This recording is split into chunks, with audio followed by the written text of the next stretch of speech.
Bonjour, nous sommes rendus à la sous-section 5.7.3 du chapitre 5 sur les ondes électromagnétiques dans le vide. La section 5.7.3 porte sur le calcul de la valeur quadratique moyenne des grandeurs radiométriques des ondes électromagnétiques.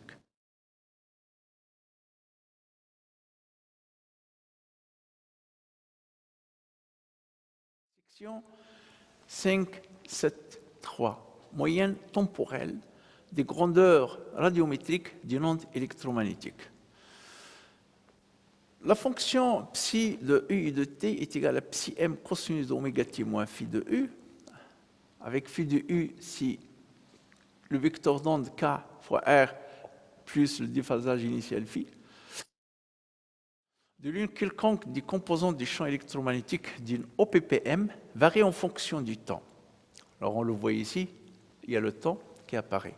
Il s'ensuit que la norme du vecteur de Poynting, R qui est égal à epsilon 0 au carré fois C, varie L au C en fonction du temps. Cette variation est souvent trop rapide pour que les détecteurs usuels puissent la suivre. C'est le cas de l'optique. Alors, pour les hautes fréquences. Le temps de réponse, T indice D, des détecteurs étant très long devant la période T des ondes. C'est pourquoi les détecteurs ne fournissent que la valeur quadratique moyenne de la norme du vecteur de Poynting. Alors R qui est égal à epsilon 0 au carré sur C, c'est instantané, ça donne des valeurs instantanées. Et pour les hautes fréquences, les détecteurs ne suivent pas cette variation. Par définition, la moyenne temporelle de la densité d'énergie électromagnétique est, nous l'avons déjà démontré, la densité d'énergie électromagnétique est égale à la permittivité diélectrique du vide fois E au carré. Alors, la moyenne de la densité d'énergie électromagnétique, que je mets entre crochets ici, pour dire que c'est la moyenne de la densité d'énergie électromagnétique, est égale à 1 sur T de l'intégrale de 0 à T de la densité d'énergie électromagnétique dt. Et je remplace la densité d'énergie électromagnétique par epsilon 0 fois O au carré de UT, auquel je mets une barre ici. La barre ici pour signifier qu'il s'agit de la moyenne de E au carré. Alors je pourrais poser la densité d'énergie électromagnétique moyenne, entre crochets ici, ça veut dire moyenne, est égale à epsilon 0 fois la moyenne de E au carré. Et ça, cette notation-là, avec la barre en haut, c'est exactement la même chose que la notation entre crochets ici. Avec la période temporelle T est égale à 1 sur la fréquence temporelle, en remplaçant E par son expression,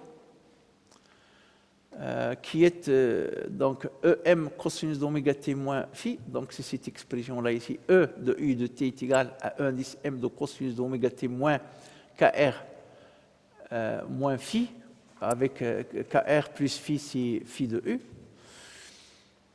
On a la moyenne de la densité d'énergie électromagnétique est égale à epsilon 0 fois E indice M au carré sur la période T, l'intégrale de 0 jusqu'à la période T de cos carré de l'argument oméga t moins phi de U dt. Avec phi de U, c'est K fois U plus la phase initiale phi. Alors, pour intégrer ça, il faut linéariser cette quantité. Donc, on va linéariser cette quantité, cos carré de oméga t moins phi de U, en utilisant la formule trigonométrique suivante. On a cos carré d'un paramètre A est égal à 1 plus cos de 2A sur 2. Donc, ce qui fait que cos carré de oméga t moins phi de U est égal à 1 plus cosinus de 2 oméga t moins 2 phi U divisé par 2. Alors, j'ai utilisé cette formule trigonométrique pour passer de cos carré à 1 plus cos de 2 oméga t moins 2 phi u sur 2. On a alors la moyenne temporelle de la densité d'énergie électromagnétique est égale à epsilon 0 fois E indice m au carré, et E indice m c'est l'amplitude maximale du champ électrique. E indice m au carré divisé par t, de l'intégrale de 0 jusqu'à la période t, de 1 plus cosinus de 2 oméga t moins 2 phi sur 2, dt. Alors, ce n'est pas suffisant encore pour intégrer ça, donc je linéarise encore. Je sais que cos de A plus B est égal à cos de A fois cos de B moins sinus de A fois sinus de B. Et je sais aussi que cos de A moins B est égal à cos de A fois cos de B plus sinus de A fois sinus de B. Alors, j'ai ici cos de oméga t moins 2 phi. Donc, j'ai quelque chose de la forme cos de A moins B. Donc, je vais appliquer cette deuxième formule pour encore linéariser ça, pour encore séparer entre les variables du temps et les variables de l'espace. Epsilon 0 fois E indice m au carré sur t, de l'intégrale de 0 jusqu'à t de 1, le 1 reste, plus cos de 2 oméga t fois cos de phi u, plus sinus de 2 oméga t plus sinus de phi u, j'ai appliqué ça ici. A, c'est 2 oméga t, et B, c'est 2 phi u.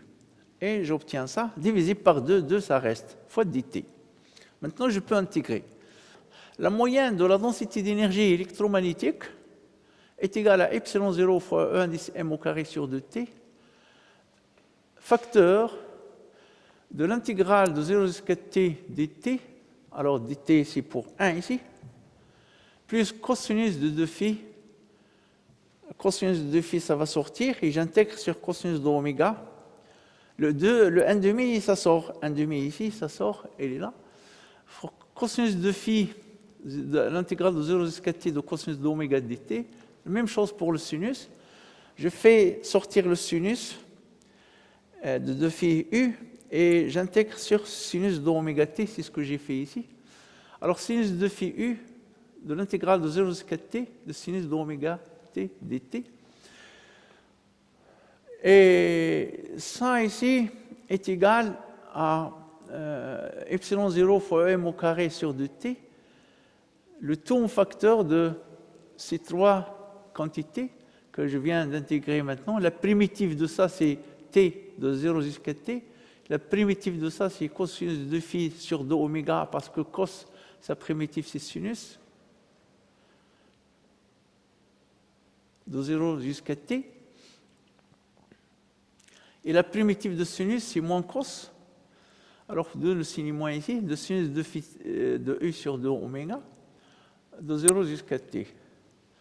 Comme oméga est égal à 2pf et comme f est égal à 1 sur t, et ça veut dire qu'oméga est égal à 2pi sur t, alors, ici je remplace t par 2pi sur t, et t ici, ça reste t pour la borne supérieure, pour la borne inférieure c'est 0, et le t ici, c'est t majuscule moins 0, plus cosinus de phi sur 2 oméga, fois sinus de 2, c'est le 2 ici, oméga c'est 2pi sur t, fois t, c'est la borne supérieure, c'est le t majuscule, moins sinus de 2 sur 2pi, c'est oméga sur 2pi sur t, fois la borne inférieure, c'est 0, moins sinus de 2 phi u sur 2 oméga, fois cosinus de 2, que voici ici, et oméga c'est 2pi sur t, fois t majuscule, moins cosinus de 2 fois 2pi sur t oméga, c'est 2pi sur t, fois moins 0, c'est la borne inférieure. Alors, je calcule ça. T, ça reste, t moins 0, c'est t. Alors, sinus de 2 fois 2pi sur t, t, le t s'en va, se simplifie, il reste sinus de 4pi, et sinus de 4pi, c'est 0. Alors, sinus de 0, ici, c'est 0, donc ce terme-là, c'est nul, donc tout ce terme-là, c'est nul. Et cosinus de t et t ici se simplifie. Cosinus de 4pi, c'est cosinus de 2pi congru 2. Donc c'est cosinus de 2pi, donc c'est 1. Et cosinus de 2pi sur t de 0, c'est 1 aussi, ça ici. Donc 1 moins 1, c'est 0. Et donc tout ce terme-là, c'est égal à 0. Alors T-0 si T, c'est le T majuscule, et le T majuscule se simplifie avec le T, il me reste epsilon 0, indice EM au carré sur 2, c'est ce que j'ai ici, 1 demi epsilon 0, E, indice M au carré. E, indice M, c'est l'amplitude maximale du champ électrique de l'onde électromagnétique. Et parfois, il y a des gens qui placent, à la place de M, c'est le 0, pour indiquer l'amplitude maximale du champ électrique de l'onde électromagnétique. Ils disent E, indice 0. Moi, ici, j'utilise pour l'amplitude maximale la lettre M minuscule pour dire c'est maximal, E indice M. Mais c'est la même chose. Finalement, la moyenne temporelle de la densité d'énergie électromagnétique est égale à epsilon 0 sur 2 fois E indice M au carré, qui est aussi égal à B indice M au carré sur 2 0. Pourquoi? Parce que B indice M est égal à EM sur C. La valeur quadratique moyenne de la densité d'énergie électromagnétique, ou bien la moyenne temporelle de la densité d'énergie électromagnétique, du nom OPPM, a pour unité le joule par mètre cube. Donc ça, on peut le mesurer avec les détecteurs. Par définition, la moyenne temporelle du vecteur de Poynting, R, est égale à epsilon 0 au carré fois C fois le vecteur unitaire E indice U, est égal à la densité d'énergie électromagnétique C fois le vecteur unitaire E indice U, ou également l'éclairement énergétique en fonction de U et de T, c'est aussi la même chose que le vecteur de Poynting instantané, ça c'est l'éclairement énergétique instantané, et ça est égal à D phi E indice D sigma, ça c'est le flux sur l'élément de surface apparente, et ça est égal à C epsilon 0 fois E au carré de E et de T. Alors c'est la même chose. Alors qui dit le vecteur de Poynting dit l'éclairement énergétique instantané. Donc l'éclairement énergétique, alors je n'écris pas U de T ici, ça veut dire que c'est l'éclairement énergétique moyenne, car je n'utilise pas UT. Donc quand je fais U indice E sans utiliser U et T, ça veut dire qu'il s'agit d'un éclairement énergétique moyen, donc c'est une grandeur radiométrique moyenne. Et ça est égal à la moyenne du vecteur de Poynting R, et ça est égal à 1 sur la période T, de 0 jusqu'à T, de R dt. R, c'est la norme du vecteur de Poynting R, donc R ici, c'est epsilon 0 au carré C dt. Et je remplace E au carré ici par E au carré de U de T avec la barre en haut pour dire que c'est la moyenne temporelle de E au carré de U de T.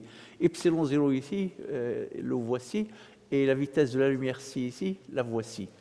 Ou bien, on peut écrire que la moyenne temporelle du vecteur de Poynting, qui n'est autre que l'éclairement énergétique moyen, que voici ici, est égal à epsilon 0 entre crochets E au carré de U de T. C'est la même chose, fois C. Alors, et ici, cette écriture-là ici, c'est la même chose que cette écriture-là ici. Je viens de signaler ça tout à l'heure. Avec la période T est égale à 1 sur F, où F est la fréquence.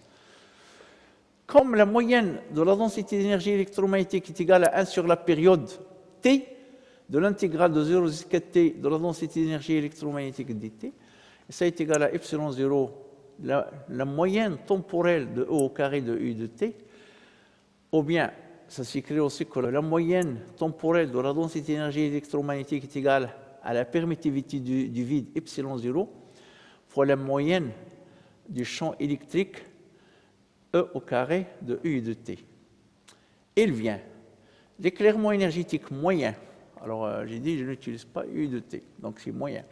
L'éclairement énergétique moyen est égal à la moyenne temporelle de la norme du vecteur de Poynting R, qui est égal à la moyenne temporelle de la densité d'énergie électromagnétique fois la vitesse de la lumière dans le vide.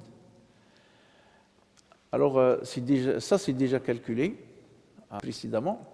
Et en remplaçant la moyenne de la densité d'énergie électromagnétique par sa valeur, qui est epsilon 0 sur 2 m au carré, alors c'est ce que je viens de calculer ici, E0 sur 2 fois m au carré, ou bien par B indice m au carré sur 2 mu 0, on obtient l'éclairement énergétique moyen, c'est-à-dire si la moyenne temporelle de l'éclairement énergétique. Donc l'éclairement énergétique moyen est égal à la moyenne temporelle de la norme du vecteur de Poynting R, et ça est égal à 1 sur 2 epsilon 0 E indice m au carré fois C, qui est égal au C à B indice m au carré sur 2 mu 0 fois C. Finalement, on a l'éclairement énergétique moyen est égal à la moyenne temporelle de la norme du vecteur de Poynting, qui est R ici, et ça est égal à 1 sur 2 epsilon 0 fois E indice m au carré fois C, qui est égal au C à B indice m au carré sur 2 mu 0 fois C. Et puisque la moyenne temporelle du flux énergétique est égale à la moyenne temporelle du flux du vecteur de Poynting R à travers une surface S, ça est égal à la valeur moyenne de la norme du vecteur de Poynting R fois la surface apparente sigma. Il vient l'éclairement énergétique, ici, puisque ça c'est égal à R, ici R, et ça est égal le flux énergétique divisé par sigma. Pourquoi? Parce que R est égal à la moyenne du flux énergétique divisé par la surface apparente sigma. Et l'unité de ça, c'est le watt par mètre carré. Alors, quand on veut trouver le flux énergétique connaissant l'éclairement énergétique, on va faire le flux énergétique est égal à l'éclairement énergétique fois la surface apparente. Ici, on connaît le flux énergétique, on peut calculer l'éclairement énergétique si on connaît la surface apparente, etc. Alors, c'est la formule qu'on utilise en radiométrie pour la mesure de l'éclairement. La valeur quadratique moyenne du module du vecteur de Poynting, qui est le flux énergétique moyen divisé par la surface apparente d'une OPPM, la seule que l'on sait mesurer par des détecteurs quadratiques usuels, représente l'éclairement énergétique moyen. Alors, l'éclairement énergétique, comme on voit ici, c'est proportionnel à EM au carré. C'est-à-dire c'est proportionnel, donc l'éclairement énergétique c'est proportionnel à EM au carré. J'écris ici l'éclairement énergétique est proportionnel, ici le symbole pour dire c'est le symbole de proportionnalité. L'éclairement énergétique est proportionnel à E indice M au carré. Alors je le représente par cette ligne-là ici, c'est une ligne constante ici, à une constante près 1 demi epsilon 0 C. E au carré, lui, il varie. Il varie en fonction du temps, de façon sinusoïdale pour une OPPM. Alors on le voit ici, il varie de façon sinusoïdale. Alors cette variation-là, c'est très rapide pour les hautes fréquences. Les détecteurs ne peuvent pas détecter cette variation. Ce qu'ils détectent, c'est une valeur RMS, donc c'est la valeur quadratique moyenne. Donc c'est la moyenne temporelle qu'on vient de calculer qu'ils détectent, que les détecteurs nous donnent. Par abus de langage, parfois on parle de l'intensité tout court. Donc on parle de l'intensité d'un vecteur quelconque, l'intensité d'une force, l'intensité d'un champ électrique, l'intensité d'un champ magnétique, etc. Sans préciser de quelle intensité s'agit-il. Alors, cette intensité dont on parle comme ça, sans dire qu'il s'agit d'une intensité énergétique par exemple, on introduit généralement l'intensité E en un point d'une onde plane, progressive, monochromatique, qui se propage dans le vide par la quantité suivante proportionnelle à l'éclairement énergétique. Epsilon 0C, c'est 1 sur mu 0 C. Pourquoi? Parce que j'ai epsilon 0 fois mu 0 fois C carré est égal à 1. Donc epsilon 0C est égal à 1 sur mu 0C. Et je fais passer 2 mu 0C ici, ça va me donner 2 mu 0C fois l'éclairement énergétique moyen est égal à E indice M au carré, c'est ce que j'ai ici. Alors je pose I est égal à 2 mu 0C fois l'éclairement énergétique est égal à E indice M au carré. Donc l'intensité dont on parle de façon générale et par abus de langage, c'est une intensité qu'on ne mesure pas, mais qu'on peut calculer, connaissant l'éclairement énergétique. Donc l'intensité est égale à l'amplitude maximale du vecteur dont on parle, au carré. S'il s'agit d'une intensité d'un champ électrique, on va parler de EM au carré. S'il s'agit de l'intensité d'un champ magnétique, on va parler de E indice M au carré, etc. Donc cette intensité-là, on ne la mesure pas, mais on peut la calculer connaissant l'éclairement énergétique. Ici, je viens d'ouvrir une parenthèse parce qu'on utilise le terme intensité de façon abusive et j'aimerais à ce niveau-là faire la distinction entre ce qui est l'intensité et ce qui est l'intensité énergétique. Alors, je suis maintenant rendu au cas de l'onde sphérique. Pour l'onde sphérique, il est préférable d'utiliser l'intensité énergétique au lieu de l'éclairement énergétique. L'éclairement énergétique, on le réserve pour les ondes électromagnétiques planes. L'intensité énergétique instantanée I indice E de θ d'une source dont la direction du vecteur unitaire radial E indice R de l'onde sphérique et I indice E de θ E pour énergétique, l'intensité énergétique est égale au flux énergétique divisé par l'élément infinitésimal de l'angle solide. Et ça est égal à epsilon 0 C fois S indice plus au carré T moins R sur C. J'ai déjà démontré d'où ça vient ça. Un raisonnement analogue que pour l'OPPM conduit à l'expression suivante pour l'intensité énergétique.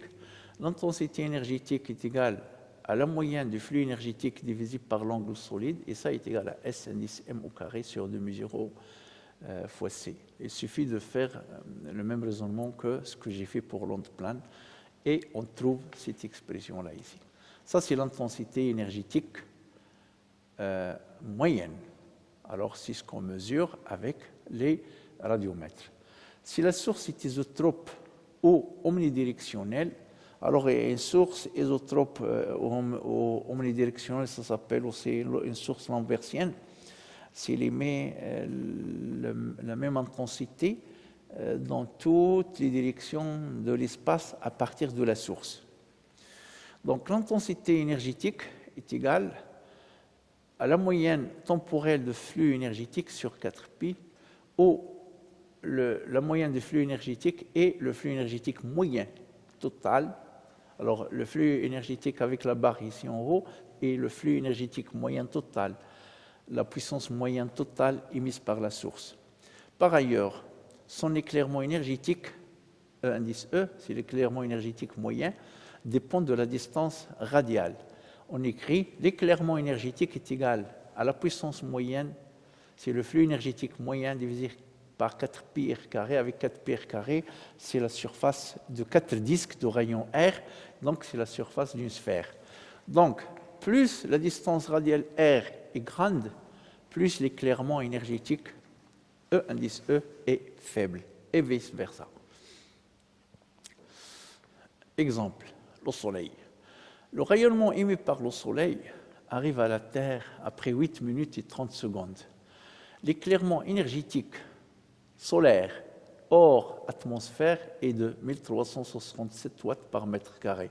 Alors, hors atmosphère, c'est-à-dire à la haute atmosphère, juste avant que les ondes électromagnétiques du Soleil pénètrent dans l'atmosphère de la Terre. La distance radiale entre le Soleil et la Terre est R est égal à C, la vitesse de la lumière dans le vide, fois ce temps-là ici. Et ce temps-là, c'est 8 minutes 30 secondes. Et donc, C, c'est 300 000 kilomètres, c'est 300 millions de mètres par seconde, fois 8,5 minutes.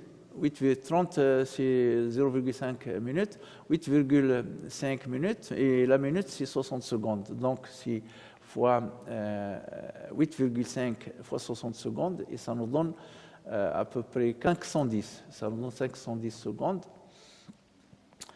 Et donc, la distance Terre-Soleil est égale à 1,5 10 puissance 11 mètres, Ça veut dire 650 millions de kilomètres qui séparent le Soleil de la Terre. De plus, on sait que l'éclairement énergétique est égal moyen, est égal le flux énergétique moyen divisé par la surface S de la sphère, dont le centre est le centre du Soleil, et le rayon, c'est ce rayon-là qui sépare le Soleil de la Terre. Avec S est égal à 4 pi r carré. La puissance totale émise par le Soleil et le flux énergétique est égal à l'éclairement énergétique fois la surface, ou bien c'est la surface fois l'éclairement énergétique, et la surface de la sphère de centre, le centre du Soleil et du rayon, la distance qui sépare le Soleil de la Terre, est 4 pi r carré fois l'éclairement énergétique ici, qui est 1367 watts par mètre carré. L'application numérique, ça me donne le flux énergétique est égal à 4 pi fois 1,5 10 puissance 11 mètres le tout au carré fois 1367 watts par mètre carré. Donc le flux énergétique est égal à 4 fois 10 puissance 26 watts. Donc le flux énergétique, c'est à peu près 4 10 puissance 26 watts. C'est énorme comme puissance, c'est énorme. Donc on peut imaginer qu'on peut brûler tout le pétrole qui existe dans la planète Terre et ça ne suffit pas de produire 4 heures de cette puissance-là. Alors c'est pour dire que le Soleil transforme le carburant qui est l'hydrogène en hélium par des réactions nucléaires et la différence de masse entre l'hélium et l'hydrogène et l'éthymise sous forme d'ondes électromagnétiques par la formule d'Albert Einstein qui est E est égal à mc carré. L'intensité énergétique du Soleil est dès lors l'intensité énergétique est égale au flux énergétique divisé par l'angle solide et ça est égal au flux énergétique divisé par 4 pi. L'application numérique, l'intensité énergétique est égale à 3,10 puissance 25 watts par stéradian. Donc on va diviser le flux énergétique par 4 pi et ça nous donne 3,10 puissance 25 watts par stéradian. Avec l'intensité énergétique est égale à une constante. Alors comme on voit ici, l'intensité énergétique elle est clairement énergétique, donc on préfère utiliser l'intensité énergétique pour les ondes sphériques et l'éclairement énergétique pour les ondes planes, mais ça n'empêche qu'on peut calculer l'éclairement énergétique pour une onde sphérique et aussi l'intensité énergétique, comme ce cas-là du Soleil. Mais comme le cas des ondes planes, par exemple, il est préférable d'utiliser l'éclairement énergétique. Alors que pour les lasers aussi, ça diverge et ça émet dans un cône, il n'y a rien qui nous empêche d'utiliser l'intensité énergétique aussi pour les lasers. Comme l'éclairement énergétique est égal à l'intensité énergétique divisée par R carré, alors ça c'est la loi de Boger. Alors on peut combiner cette relation-là ici et cette relation-là ici, et on en déduire que l'éclairement énergétique est égal à l'intensité énergétique divisée par R carré. Ça s'appelle la loi de Boger. Et l'intensité énergétique est égale à une constante, alors l'éclairement énergétique du Soleil varie en 1 sur R carré. Comment ça varie? Parce que la sphère dont le centre est le centre du Soleil et dont le rayon passe par la Terre est plus petite que la sphère dont le centre est le centre du Soleil, mais dont le rayon est la distance entre le Soleil et la planète Mars. Donc l'éclairement au niveau de la planète Mars est beaucoup plus petit que l'éclairement énergétique du Soleil au niveau de la planète Terre. C'est pourquoi la planète Mars est plus froide que la planète Terre, par exemple. Je vais parler des grandeurs énergétiques spectriques. Le flux énergétique électromagnétique phi indice E peut ne pas être monochromatique. Ça veut dire que la source, comme le Soleil, il émet dans les rayons X, il émet dans le visible et dans l'infrarouge. Alors, il y a beaucoup de sources qui ne sont pas monochromatiques, qui sont polychromatiques. Dans ce cas-là, on introduit ce qu'on appelle les grandeurs énergétiques spectriques. Une donnée importante est donc sa composition spectrale. je répète, le flux énergétique électromagnétique phi indice E peut ne pas être monochromatique. Une donnée importante est donc sa composition spectrale. On peut définir la densité spectrale du flux d'énergie électromagnétique appelé flux énergétique spectrique de la façon suivante. Le flux indice E de lambda, c'est lambda pour la longueur d'onde à laquelle on mesure le flux énergétique. Donc on peut choisir un D lambda ou bien un delta lambda sur un spectre électromagnétique. Dans l'axe des abscisses, c'est la longueur d'onde, et dans l'axe des ordonnées, c'est le flux énergétique, par exemple. Est égal à D de flux énergétique autour de lambda sur D lambda. Ça, c'est l'unité de flux énergétique spectrique, c'est le watt par mètre carré. Et si on travaille dans la région spectrale du visible, on va utiliser le watt par nanomètre. Alors, pour la mesure du flux énergétique spectrique, on peut utiliser par exemple un filtre interférentiel. Dès lors, l'éclairement énergétique spectrique en watts par mètre carré par micromètre et l'intensité énergétique spectrique en watts par stéradian par micromètre s'obtiennent en remplaçant dans toutes les définitions précédentes le flux énergétique phi indice E par le flux énergétique spectrique flux indice E lambda de lambda. Le flux total s'obtient par intégration sur lambda. Ici, voici quelques exemples de détecteurs de flux énergétique et les joule-mètres. Je ne fais pas de publicité à ces compagnies, mais il faut montrer quelque chose.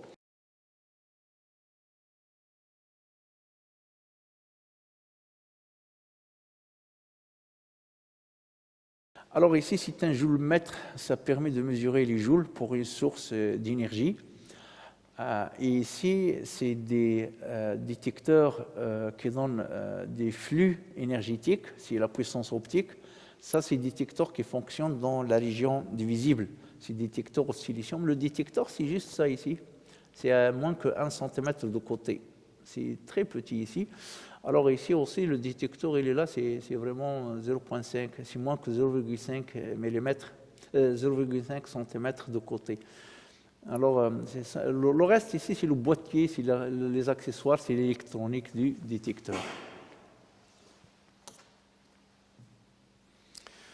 Alors,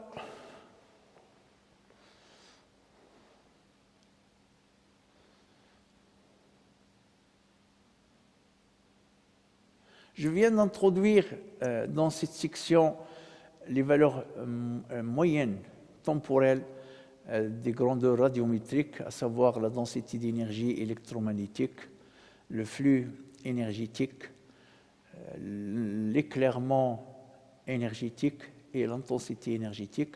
Alors ces grandeurs-là sont les grandeurs radiométriques. S'il y a quelque chose à mesurer pour les ondes électromagnétiques, ce sont ces grandeurs-là qu'on mesure. Donc, s'il y a quelque chose à mesurer, ce sont ces grandeurs-là. Et s'il y a un TP à faire, ou bien des manipulations, ou bien des mesures des ondes électromagnétiques pour les hautes fréquences, ce sont ces grandeurs physiques, ce sont ces grandeurs radiométriques que je viens d'introduire, ces valeurs moyennes, c'est des valeurs quadratiques moyennes que les détecteurs donnent qu'on mesure. Alors, dans la section 5.7.4, je vais recalculer la valeur moyenne, ou bien c'est la moyenne temporelle de ces grandeurs-là en utilisant la notation complexe. Je vous remercie pour votre attention. Portez-vous bien et à la prochaine.